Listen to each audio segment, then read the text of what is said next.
My name is Jouanny. I'm 33 years old and I live here in the south of France with my husband and 2 children.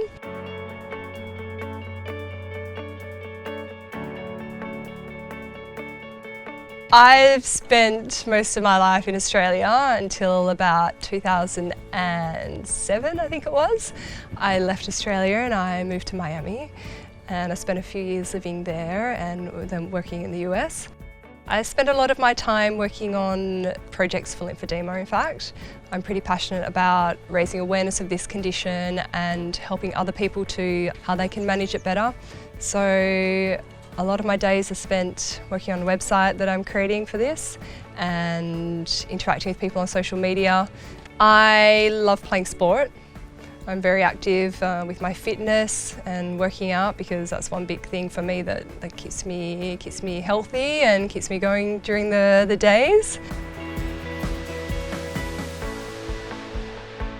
I always say with lymphedema that it's a condition, it's not a disease. So I found out in 2013 that I had primary lymphedema.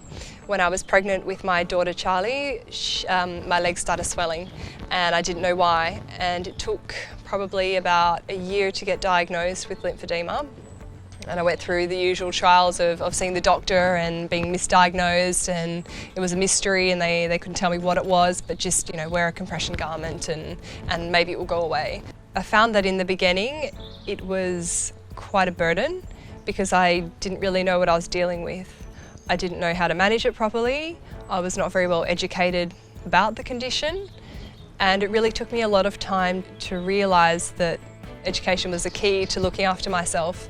So I learnt a lot and I asked a lot of questions, and I've gotten to the point today where I feel like I can just live my life normally, even with this chronic condition, and it's okay. Like, it's not the end of the world. I can really deal with it and live the best life that I want to live.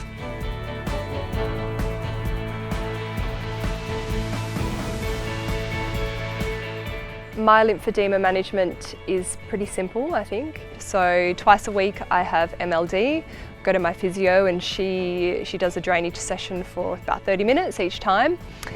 During the day I wear my compression, and there's not a day that goes by that I don't put it on. I literally wake up in the morning, put my stocking on, spend my whole day in compression, and then by the time I get to going to bed, I take that off, have my shower and all that, and put on my night garment.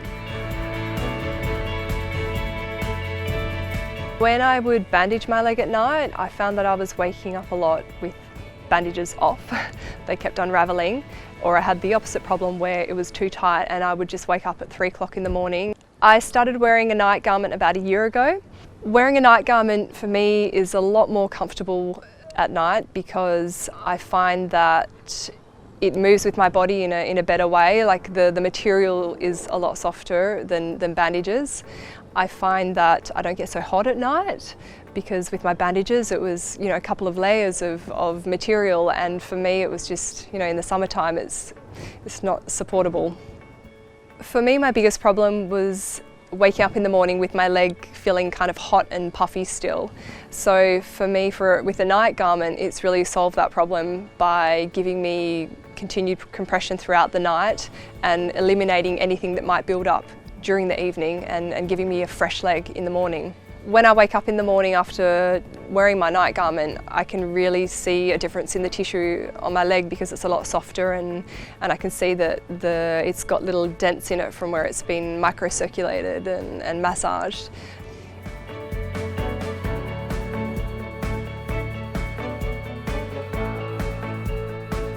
Keeping comfortable is probably the main thing that concerns me about compression, because I know a lot of people struggle with the same thing, and it's really a fine balance of finding the right garment for your leg.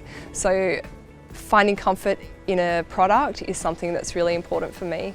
So with my garments, I not only wear them to bed, but I use them a lot when I'm just relaxing around the house and not very active. So whether I'm sitting down reading a book or I'm on my computer, it's like the perfect opportunity to change compression and put something that's a little bit less heavy on my leg so that I'm comfortable and I can relax at home, but still be wearing compression and getting the benefits from it.